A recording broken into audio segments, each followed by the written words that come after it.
Hello everyone. C sharp dot net के इस lecture में हम abstract methods and abstract class को डिस्कस करेंगे।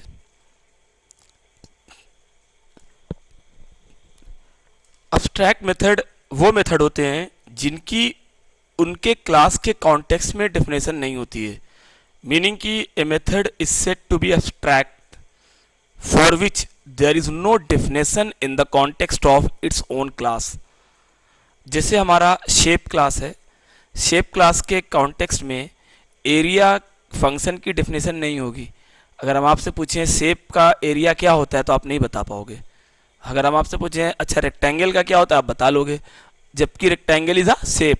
ट्रायंगल का क्या होता है आप बता लोगे, is a shape. Triangle is a shape. Okay, तो कभी कभी क्या होता है कि हमारे सामने ऐसी क्लासेस होती हैं जिनके कुछ फंक्शन की डेफिनेशन उनके संदर्भ में नहीं होती हैं। हाँ, उसकी सब क्लास की जिम्मेदारी होती है कि उस फंक्शन को डिफाइन करे।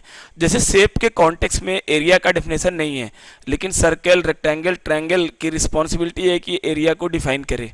ओके, जैसे व्हीकल है, वाहन, व्हीकल के कॉन्टेक्स्ट में मूव का डेफिनेशन नहीं है, लेकिन स्कूटी, बाइक, कार, ये सब मूव को डिफाइन करेंगे। ओके, तो इधर कॉन्सेप्ट ये है कि बेस क्लास के कुछ मेथड्स जो इंप्लीमेंट नहीं होते हैं उनको सब क्लास की जिम्मेदारी होती है इंप्लीमेंट करने की, मतलब डेफिनेशन देने की। तो अब्स्ट्रैक्ट फंक्शन वो फंक्शन होते हैं जिनकी उनके क्लास के कॉन्टेक्स्ट में डेफिनेशन नहीं होती है, और ऐसे फंक्शन ऐसे क्लास जिसमें एक भी अब्स्ट्रैक्ट फंक्शन है वो अब्स्ट्रैक्ट हो जाता है। जैसे हमारा एक अब्स्ट्रैक्ट फंक्शन क्या है, एरिया है शेप में, तो शेप को मुझे अब्स्ट्रैक्ट करना पड़ेगा। तो एक class containing any abstract method must be declared as abstract. तो यहाँ पे मैंने क्लास बनाई है अब्स्ट्रैक्ट क्लास शेप, इसके अंदर मैंने अब्स्ट्रैक्ट मेथड एरिया रखा हुआ है। अब्स्ट्रैक्ट मेथड की डेफिनेशन नहीं होती है, बॉडी नहीं होती है, मतलब करली ब्रैकेट ऑन ऑफ वाला कोड ऑन ऑफ नहीं होता, उसमें कोड नहीं होता है। तो देखिए मैंने लिखा public abstract void area semicolon. अब देखिए हमने लिखा public void fill colour string c, और यहाँ पे एक मैसेज है console dot write line colour of this dot get type. This dot get type मतलब जिस ऑब्जेक्ट ने कॉल किया उसका टाइप प्रिंट कर देगा, इस सी। ठीक है, तो कलर ऑफ, मान लीजिए रेक्टेंगल ने कॉल किया तो लिख देगा कलर ऑफ रेक्टेंगल इस सी में, मान लीजिए रेड है तो रेड। ओके, तो हमने एक ऐसा क्लास बनाया जो जिसमें एक अब्स्ट्रैक्ट मेथड है एरिया और क्लास का नाम है शेप। अब देखिए शेप को जो भी क्लास इनहेरिट करेगी उसको एरिया को डिफाइन करना पड़ेगा, बाकी वो कुछ कोड लिखे चाहे ना लिखे। अब यहाँ पे देखिए क्लास सर्किल इनहेरिट किया है शेप को, तो पब्लिक ओवरराइड वर्ड एरिया, इसने एरिया को डिफाइन किया है। मतलब ये सब क्लास की जिम्मेदारी थी कि सुपर क्लास के एरिया फंक्शन को डिफाइन करे, नहीं तो यहाँ पर एरर आती। ओके, तो इसने डिफाइन किया अपने हिसाब से। रेक्टेंगल ने फिर शेप को इनहेरिट किया और रेक्टेंगल ने भी एरिया को अपने हिसाब से डिफाइन किया। मतलब जितनी भी शेप की सब क्लासेस होंगी वो एरिया को अपने अपने हिसाब से डिफाइन करेंगे, और ऐसा होना भी चाहिए। भाई सर्किल का शेप एरिया कुछ और है, रेक्टेंगल का कुछ और है, ट्रायंगल का कुछ और है, तो जितने भी शेप के सब टाइप हैं उनके अपने अपने डिफिनेशन है एरिया की। यानी बिहेवियर सेम है लेकिन उसका जो इम्प्लीमेंटेशन है वो डिफरेंट है।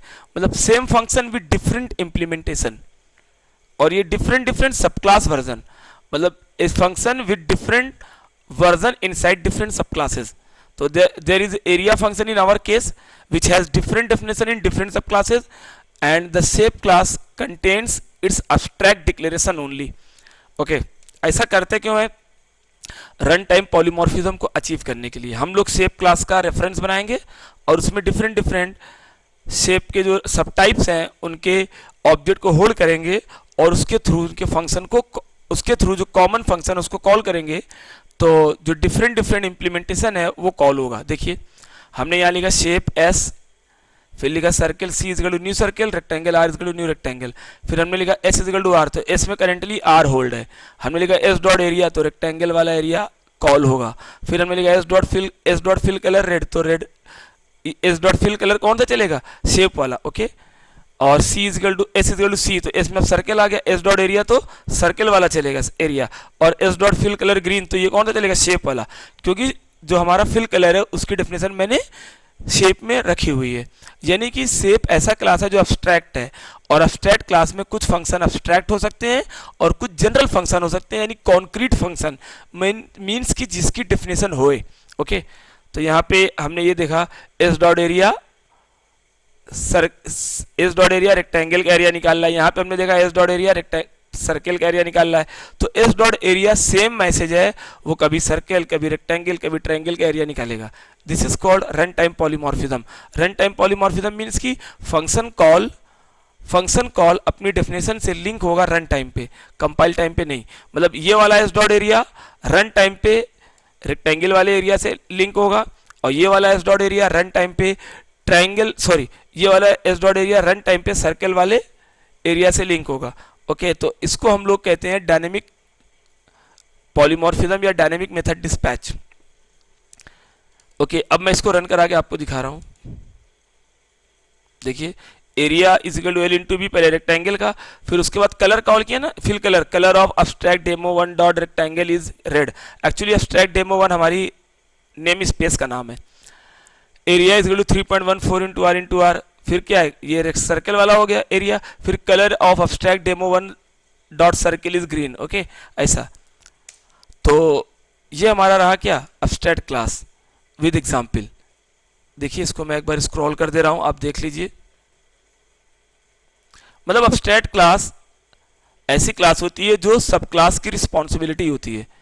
मतलब the method inside abstract class, the abstract method inside abstract class are the responsibility of sub class to give definition, to override, to implement.